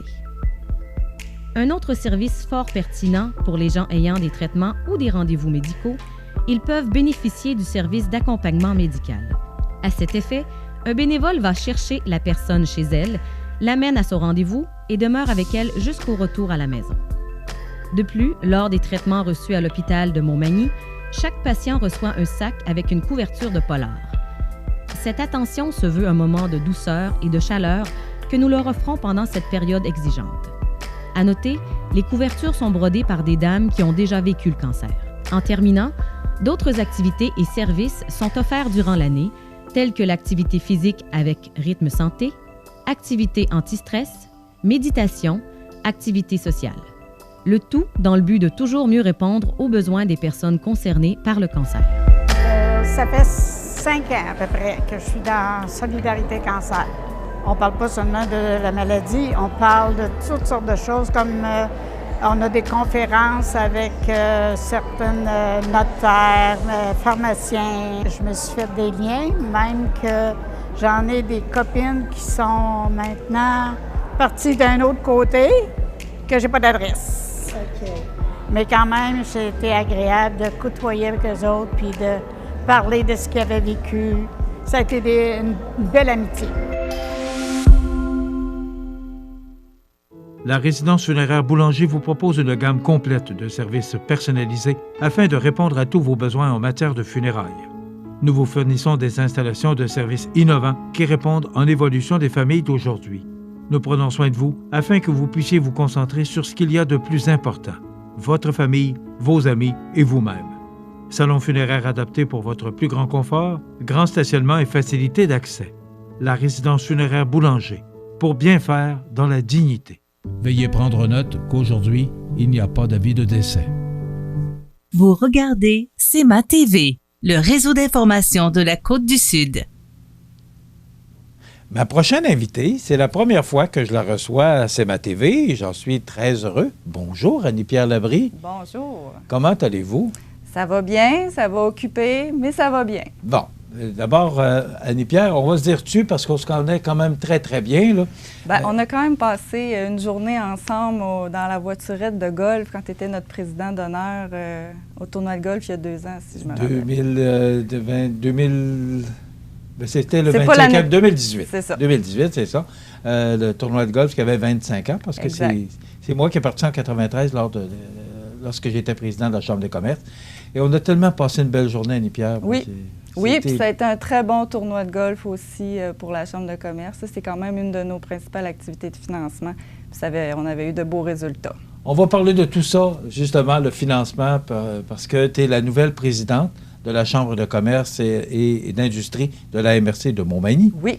Et tu es aussi avocate. Tu es avocate chez BTLP, le bureau d'avocats sur le boulevard Taché. Oui, exactement. C'est important de le mentionner parce que ce sont des gens d'affaires qui s'impliquent dans la Chambre de commerce et on en a besoin. D'abord, ça m'a surpris de te voir arriver à la présidence parce que je pensais que Frédéric Corriveau, avec tous les dossiers chauds qu'on a eus le printemps dernier, allait poursuivre ou encore un mandat, mais tu me mentionnais avant l'entrevue que là, c'est 3 mandats maximum? Oui, qu'on a 3 mandats de 2 ans, exactement. Okay. Puis Frédéric avait fait ses 3 mandats. Il avait quand même accompli beaucoup. Puis il était satisfait de son travail. Donc, évidemment, il a passé le flambeau à moi. Bon. Et là, tu arrives au mois de... Dans le fond, on a eu notre Assemblée générale annuelle le 1er mai dernier. On l'a eu de façon virtuelle. Puis moi, c'est à ce moment-là que je suis arrivée le 1er mai à titre de présidente. Puis on a aussi changé une grosse partie de notre CA. Là. Presque la moitié de notre conseil d'administration a changé aussi suite à cette Assemblée générale-là. OK. Je ne vais pas te prendre par surprise, mais est-ce que tu peux les nommer, les noms de ton conseil d'administration? Oui, je peux. Parce que ce sont quand même des gens qui s'impliquent dans la région. Je trouve que c'est important qu'on les mentionne. Oui. Mettons, si on parle de notre comité exécutif, il y a moi. Il y a Jean-Guy Boulay de Jouvente, il y a Jérôme Labrie de Technion, il y a également Danny Blais de Desjardins. Sur le conseil d'administration, il y a Marie-Pierre Després de Després Assurance. On a aussi Alexandra Lemieux de Vitrerie LC. On a Luc Paris de Pabert Aluminium. On a Daniel Lachance, Pharmacie Uniprix. Gina Féchette, Métal Moreau. Oui, c'est un super beau CA. Oui, c'est un super de beau CA. J'espère que je n'ai pas oublié personne, honnêtement, là. Mais non, c'est notre CA. OK. J'ai pris un peu par surprise aussi, mais je trouve ça important de les nommer parce que ce sont des gens qui s'impliquent. Parce qu'il y a des conseils d'administration, il y a des rencontres. Ces gens-là s'impliquent, puis il y a des activités de financement aussi pour faire vivre la Chambre de commerce. Oui, puis on a vraiment un CA très impliqué, là, comme tu dis, puis on a des comités, puis les gens, là, ils tiennent vraiment à s'impliquer aussi, puis ils tiennent à ce qu'on développe notre région ici, puis c'est super important pour eux. Moi, je suis impressionnée à quel point j'ai un CA extraordinaire là-dessus. Là. La raison qui t'amène ici, ça fait longtemps qu'on veut t'inviter, mais la raison qui t'amène ici, c'est cette semaine, je trouve ça extraordinaire. Excuse-moi, j'ai oublié Gino Labrie de Marquis Imprimeur. Je m'excuse, Gino. Je suis vraiment désolée. C'est correct. Maintenant, cette semaine, il s'est passé vraiment un événement, pour moi, qui est extraordinaire, parce que on sait que le premier ministre Legault nous a, à partir de jeudi, on devenait zone rouge. Ouais. Et par l'implication de la Chambre de commerce de Montmagny et la Chambre de commerce Kamouraska-Lillet et les MRC de la Côte-du-Sud, par votre implication et aussi votre demande par rapport à la ministre, eh bien, le premier ministre Legault a annoncé qu'on redeviendrait ou qu'on resterait zone orange. Explique-moi comment ça s'est passé exactement. Oui, bon, c'est sûr que nous, on a eu la nouvelle lundi, comme tout le monde, là, que la Chaudière-Appalaches au complet passait au palier au niveau rouge. Quand on a eu cette nouvelle-là, il y a un membre du conseil d'administration qui a fait la proposition pour justement faire une demande à ce que la MRC de Montmagny et la MRC de Lillet soient zone d'exception. Évidemment, entre lundi soir et mardi soir, tout le CA à l'unanimité avait appuyé cette proposition-là. Donc, je crois que c'est le 29 au matin. Nous, on est en train de préparer le communiqué pour justement faire cette demande-là puis faire les autres démarches pour procéder dans ce sens-là. Puis, on a vu aussi que la Chambre de commerce de Kamouraska avait fait cette demande-là. Donc, évidemment, nous, on a appuyé pour la MRC de Lillet. Donc, on a procédé, on a sorti le communiqué. Parce que nous, au fond, là, on comprenait, tu sais, on s'est dit, coudonc, y a-t-il quelque chose qu'on ne comprend pas, là? Ici, on avait 5 cas actifs. Puis dans la MRC de Lillet, il y avait 2 cas actifs. On s'est dit, il y a quelque chose qui ne marche pas ou qu'on ne comprend pas parce que, tu sais, on va en quelque sorte punir les entreprises d'ici.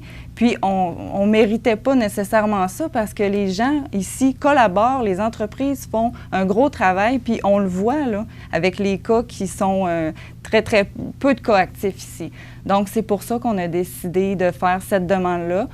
On avait demandé à ce qu'on soit en une zone d'exception, qu'on demeure au palier orange.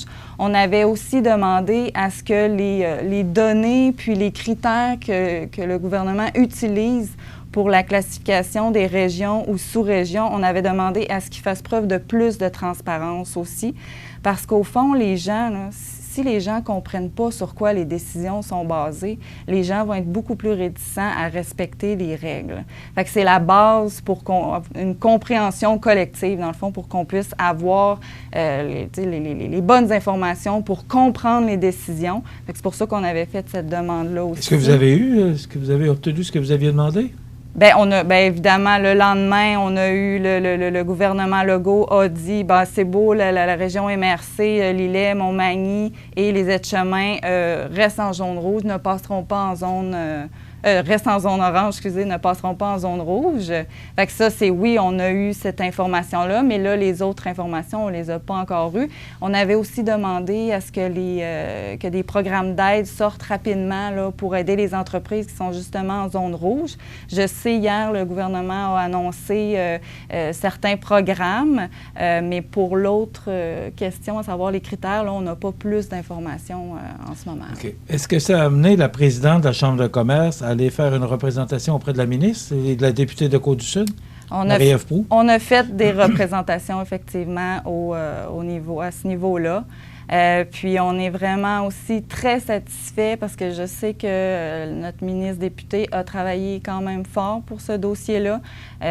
Puis on est vraiment très satisfait qu'elle nous ait écoutés, entendus. Puis on la remercie puis on la félicite pour le travail qu'elle a fait sur ce dossier-là parce que ça donne de beaux résultats.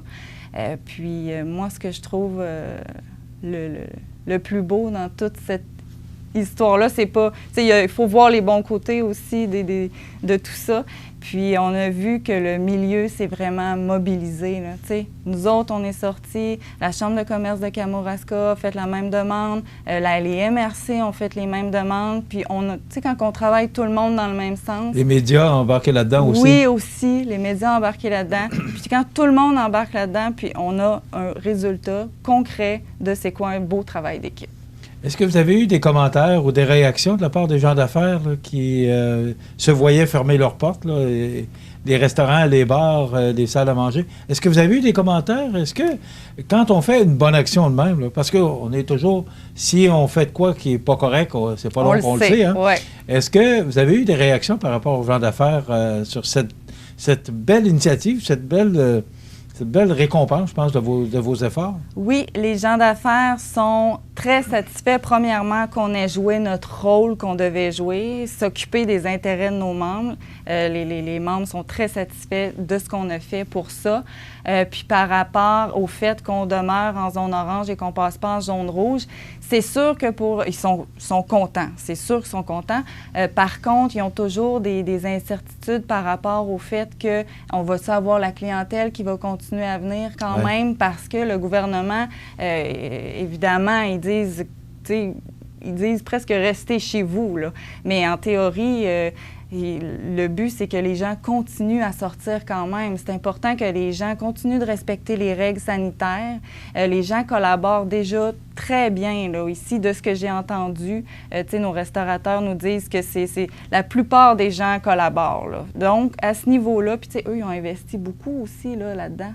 Pour pouvoir respecter les consignes. Oui, exactement. Ouais, les plexiglas et tout ce qu'il faut là, pour respecter les critères. C'est ça. Puis, c'est sûr que, comme je disais, leur principale insécurité, c'est est-ce qu'on va avoir du monde?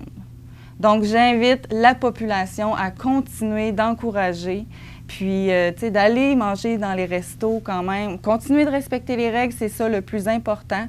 Mais, c'est important d'appuyer puis d'encourager nos restaurateurs là, dans tout ça, parce que la dernière chose qu'on veut, c'est vraiment des fermetures définitives d'entreprises. On n'en veut pas de ça, là. On va en parler après la pause, justement, de ce qui nous guette un peu par rapport à ça. On va parler du gala Prestige Desjardins également, qui s'en vient à grands pas. Puis on va parler des objectifs. Quels sont les objectifs de la nouvelle présidente de la Chambre de commerce de Montmagny? Et ce qui est important de le mentionner, parce que pourquoi Annie-Pierre est avec nous aujourd'hui? Oui, pour parler aux gens d'affaires, mais le fait que cette belle décision qui a été rendue, bien, c'est la Chambre de commerce de Montmagny et la Chambre de commerce de Kamouraska. Donc, oui, pour les gens d'affaires, mais ça démontre aussi pour la population l'implication que vous avez eue par rapport à cette belle victoire cette semaine. On va s'arrêter quelques instants et on revient avec notre invitée, Mme Annie-Pierre Labrie, qui est présidente de la Chambre de commerce et industrie de la MRC de Montmagny. Voilà, on s'arrête.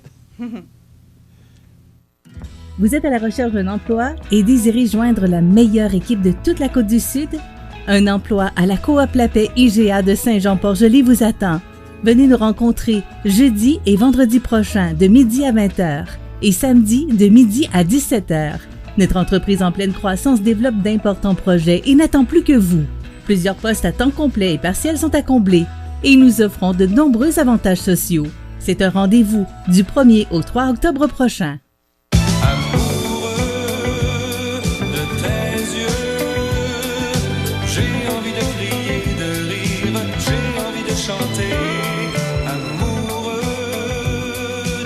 Wow, c'est pas de l'amour, c'est de la sécurité routière. Quand t'es piéton, faut que tu fasses un contact visuel avec les conducteurs avant de traverser. Oh, lâchez-moi avec votre musique.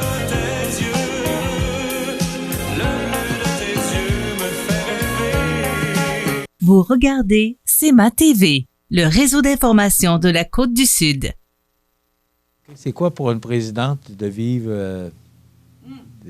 avec le virtuel, de vivre... ça, je vais essayer de savoir ton opinion. Puis c'est quoi tes objectifs pour la prochaine année? Comment tu vois la Chambre de commerce pour la prochaine année? Survivre à tout ça. Alors, on revient avec notre invité. Pardon? Ben oui, on est en ondes. Ben voilà, des joies du direct. Alors, Annie-Pierre Labrie, qui est présidente de la Chambre de commerce et industrie de la MRC de Montmagny. Annie-Pierre, on parlait juste avant la pause de l'importance de l'achat local. Et c'est un peu le rôle de la Chambre de commerce aussi d'insister, d'impliquer les gens d'affaires, mais aussi la population à supporter, et là encore plus en temps de pandémie, de supporter les commerces de la région. Et c'est un peu un cri du cœur que tu lançais avant la pause, là. c'est un peu l'inquiétude que les gens d'affaires ont. Oui. Est-ce que, parce qu'on dit, bon, ben, restez chez vous, puis il ne faut pas sortir, mais vous avez encore le droit d'aller au restaurant. Il y a des normes et des consignes à respecter, mais vous avez encore le droit d'aller au restaurant, vous avez encore le droit d'aller magasiner parce que les magasins sont ouverts, il faut porter le masque, mais c'est important ce que tu mentionnais, l'importance que les gens supportent les marchands de la place. Oui, parce qu'on le sait, là, nos entreprises sont le poumon économique de notre région. Là. Si nos entreprises ferment, qu'est-ce qui va arriver? C'est que l'offre de services dans notre région va être moins bonne. Puis qu'est-ce qui va arriver? C'est que les gens, probablement, qui vont décider de partir, puis probablement que les gens voudront moins venir s'installer ici parce que notre offre de services est moins bonne à cause de ça. Donc, effectivement, on ne veut pas que nos entreprises ferment. Donc, on demande à la population et à tout le monde de continuer d'encourager les entreprises locales, surtout, comme tu disais, en cette période de pandémie, parce que, tu sais, acheter sur les sites Internet, c'est facile, hein, de plus en plus, mais si on l'offre ici, le produit, idéalement, il faudrait venir l'acheter ici là, pour encourager nos entreprises parce que c'est vraiment important. Ça fait travailler du monde aussi, Annie. Ça fait travailler du monde, effectivement.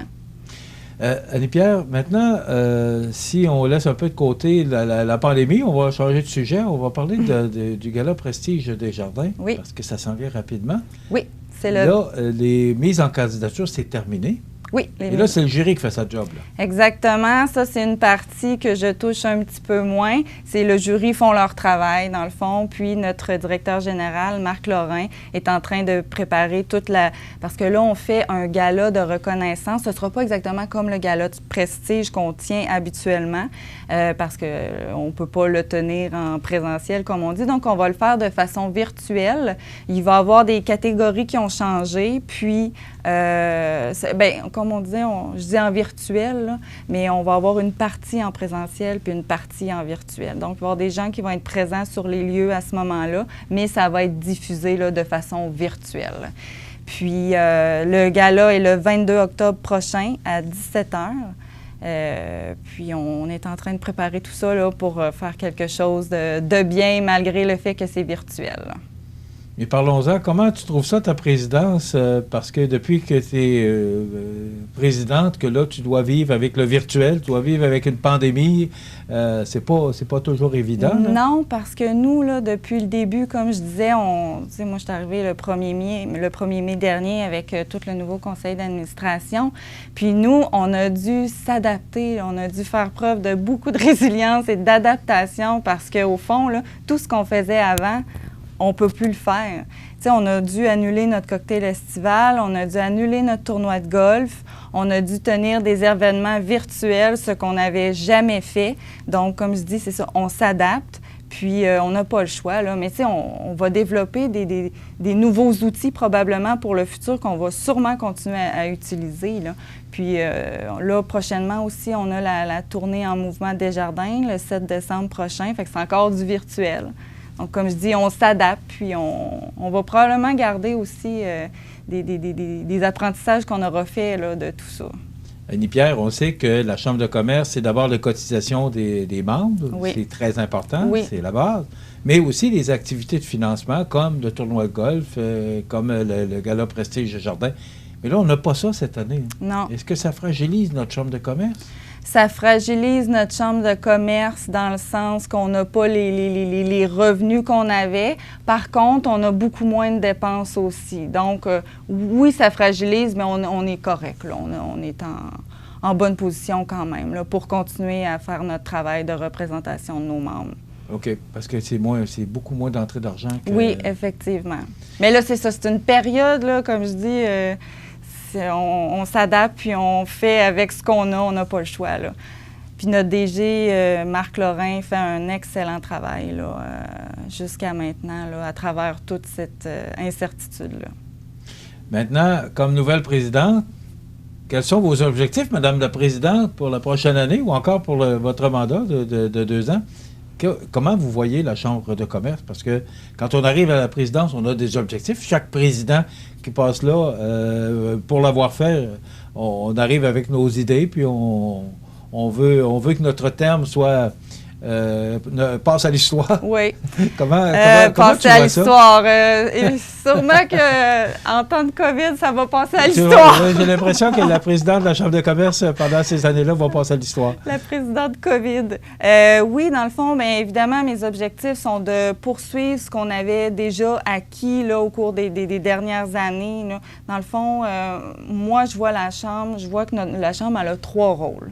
Comme je disais tout à l'heure, c'est de défendre les intérêts de nos membres au chapitre des politiques publiques. C'est aussi de susciter le développement économique, puis c'est aussi de favoriser le développement des affaires dans la région. Donc ça, c'est mes principaux objectifs. Là, évidemment, on doit faire tout ça avec les moyens qu'on a. C'est ça, avec les moyens puis les contraintes qu'on a. Mais je vous dirais qu'à venir jusqu'à maintenant, on travaille sur de très beaux dossiers. Il y a des informations qui vont sortir bientôt, mais on travaille sur des projets structurants aussi. Puis on continue d'écouter nos membres. Nous, ce qu'on veut vraiment, c'est que les membres s'adressent à nous quand il y a quelque chose, s'ils ont des préoccupations. On est là pour les écouter, on est là pour eux, puis on est là pour les représenter. Donc, c'est vraiment ça, c'est mes objectifs, c'est de continuer à faire ce qu'une chambre de commerce doit faire, dans le fond. Frédéric Corriveau, tu es venu nous voir pour nous parler du complexe sportif. Est-ce que c'est encore un des mandats ou un des dossiers prioritaires pour la Chambre? Oui, c'est un de nos dossiers prioritaires pour la Chambre. Il y a des rencontres qui se produisent à ce sujet-là, puis il va y avoir des informations qui vont sortir éventuellement, mais oui, c'est notre dossier prioritaire. Tu viendras nous en parler quand tu auras plus de développement. Et en quelques secondes, comment ça se passe aller plaider à la Cour avec tout ce qui se passe actuellement parce que tu es avocate chez BTLP? Je suis avocate chez BTLP. Par contre, moi, je vais que très rarement à la Cour, en fait. Okay. Mais comment ça se passe pour mes collègues qui sont plus régulièrement à la Cour, soit en chambre criminelle ou en chambre familiale? Il semblerait que tout va bien, que ça se passe bien. C'est sûr, il y a les contraintes. Au départ, c'était difficile parce que le monde judiciaire n'était pas très technologique encore. Hein? Puis là, il a fallu qu'on s'adapte très, très, très rapidement. C'est sûr que pour ce volet-là aussi, pour eux aussi. Donc, c'est positif dans ce sens-là? Oui, c'est positif, mais c'est l'adaptation pour tout le monde, encore une fois, là. Annie-Pierre Labrie, présidente de la Chambre de commerce et d'industrie de la MRC de Montmagny, aussi avocate chez BTLP. Merci beaucoup d'avoir été avec nous. Bien, merci à vous de nous avoir accueillis. On va te souhaiter un bon mandat. Merci beaucoup. OK, merci. On s'arrête dans quelques instants, les grands titres de l'actualité. Ouais, ben, t'es rendu là. La fameuse croisée des chemins. Un de ces chemins-là te mène directement où tu veux être. Mais lequel? Une chance que t'as plus d'un tour dans ton sac. Tu connais les guides en emploi et en formation de Sac à dos. Sac à dos, c'est un service gratuit offert par le Centre de services scolaires de la Côte-du-Sud.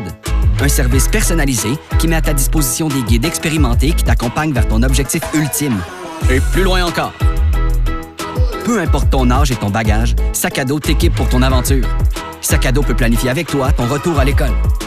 Jaser de ton changement de carrière, t'accompagner pas à pas pour remplir les longs formulaires d'inscription et te mettre un diplôme en poche en reconnaissant tes compétences. Pas pire, hein? Que tu veuilles entrer sur le marché du travail rapidement ou rencontrer ton objectif à ton rythme, dis-nous où tu veux aller et ton guide Sac à dos va explorer avec toi le chemin le plus efficace pour y arriver. Viens nous rejoindre sur tonsacado.ca.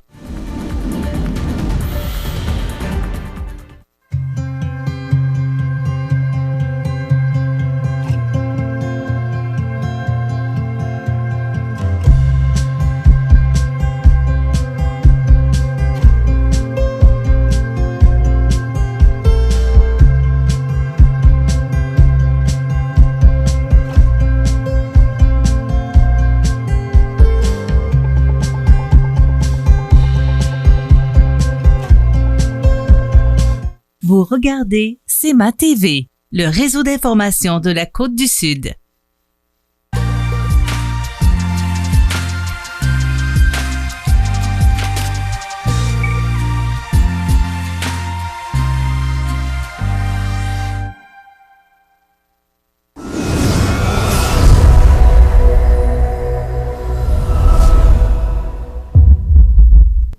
Alors, dans l'actualité, les grands titres de l'actualité de ce vendredi 2 octobre, eh bien, 68 nouveaux cas confirmés en Chaudière-Appalaches. Et là, ce qui est important de comprendre, parce que on vient d'en parler avec Annie-Pierre Labrie, c'est que notre région, Montmagny, Lillet, Kamouraska, on peut le nommer, la Côte-du-Sud, n'a pas beaucoup de cas. On en a confirmé, on en a plusieurs de guéris. Donc, je sais que dans l'île, on en a parlé d'ailleurs dans le bulletin nouvelle, là, il y a actuellement 2 cas qui sont actifs pour l'île et 4 pour Montmagny. Mais quand on parle de Chaudière-Appalaches, bien là, c'est Thetford, la Beauce, c'est quand même un grand territoire, Lévis. Alors, c'est pour ça que des fois, et quand le premier ministre a parlé de zone rouge, Chaudière-Appalaches, parce qu'il y a certaines régions qui ont plus de cas que nous, alors que nous, on n'a pas beaucoup de cas. Donc, c'est pour ça qu'on a été désigné zone d'exception pour Montmagny-Lillet. Et d'ailleurs, on l'expliquait, puis chapeau. Parce que, franchement, là, il y a eu une mobilisation, d'abord des chambres de commerce, les 3 MRC, et aussi la députée et ministre Marie-Ève Proulx, là, qui a un grand mot à dire dans ce qui s'est passé, parce qu'on sait que le premier ministre Legault, d'ailleurs, Marie-Ève nous l'avait raconté, que François Legault, au moment là, de monter son équipe, parce que ça a fait 2 ans là, qu'ils ont été élus hier, le 1er octobre. D'ailleurs, M. Legault l'a souligné en point de presse hier midi. C'était le 2e anniversaire de leur élection. Et justement, le premier ministre qui mentionnait qu'il n'aurait jamais pensé, en se levant, là, il était un peu triste de penser avec tout ce qui se passait. Là. Il disait, ça fait 2 ans, il dit voir si j'aurais pensé que j'aurais à gérer une des pires crises du Québec. Alors, ça, il n'y a personne qui a de boule de cristal. Mais on sait que François Legault voulait avoir comme candidate dans la région Marie-Ève Proulx. Et vous vous en souvenez, Marie-Ève avait pris un certain temps de réflexion pour, après ça, aller de l'avant. Alors, ça, et d'ailleurs, elle est ministre. Je pense que pour le premier ministre, pour Marie-Ève, c'est une belle reconnaissance de la part du premier ministre. Mais aussi, bien, elle a fait une demande, M. Legault, et il a entendu sa demande par rapport au cri du cœur qu'ont lancé les gens de la région. C'est une mobilisation. Mais il faut surtout, c'est important de comprendre, il faut surtout faire attention pour ne pas tomber dans la zone rouge. Il faut souhaiter plutôt aller dans la zone jaune et verte, et pourquoi pas, on va travailler dans ce sens-là. Des enseignantes et des enseignants retraités recherchés au Centre de services scolaires de la Côte-du-Sud, bien, à cause de la pandémie, à cause de toutes les consignes, bien, il manque de monde. Alors, on fait appel aux enseignants et enseignantes là, qui auraient pris leur retraite depuis le 1er juillet 2015. Décès d'Anthony Miville et Marc-Olivier Paquette en lien avec la drogue. Julie Antil plaide coupable. Arrestation d'octobre, le PLQ bloque une motion. Trudeau refuse de s'excuser. Alors, ça va sûrement revenir à la Chambre ou à l'Assemblée nationale la semaine prochaine parce que le PLQ veut présenter une autre motion. C'est sûr que c'était le PLQ qui était au pouvoir à ce moment-là. C'était le premier ministre Bourassa, dont on souligne l'anniversaire du décès aujourd'hui. La ville de Montmagny qui dévoile le premier leg des fêtes du 375e. On parle du rocher de la Chapelle. Marie-Ève Proulx qui annonce 15 000 $ pour la transformation de l'église de Saint-Pierre-de-la-Rivière-du-Sud en salle multifonctionnelle. Vous savez, on en a parlé avec l'évêque, les municipalités qui devront se prendre en charge leurs églises et trouver différentes fonctions pour pouvoir profiter de ces belles bâtisses que sont nos églises. Et réouverture des églises de Montmagny, il y aura célébration à Saint-Mathieu en fin de semaine et Saint-Thomas la semaine prochaine. La semaine prochaine, lundi, on aura notre chronique assurance et on aura également Mireille Thibault qui viendra nous voir. Donc, ça complète. Vous rappelez aussi qu'on vient d'apprendre que Donald Trump, le président des États-Unis, et sa conjointe Melania, qui ont été déclarés positifs, et Mike Pence, qui est le vice-président, a été déclaré négatif. Donc, voilà. Alors, ça complète notre émission pour aujourd'hui. Je vous souhaite une belle fin de semaine. Somme toute, il semblerait que la température sera de notre bord, sauf pour aujourd'hui, vendredi. Passez un bon week-end, soyez prudents sur les routes et revenez-nous lundi pour une autre émission d'information. Bon week-end. Vous regardez CEMA TV, le réseau d'information de la Côte-du-Sud. Desjardins et ses membres sont toujours là pour faire briller la jeunesse. Les jeunes ont des rêves, des ambitions, des projets et les caisses Desjardins de Montmagny-Lillet sont fiers de les soutenir et de les faire rayonner. Desjardins, toujours là pour faire briller la jeunesse. L'émission Bonjour Côte-du-Sud, une présentation de votre Uniprix Daniel Lachance du complexe Santé Montmagny. Service professionnel 88 248 55 95.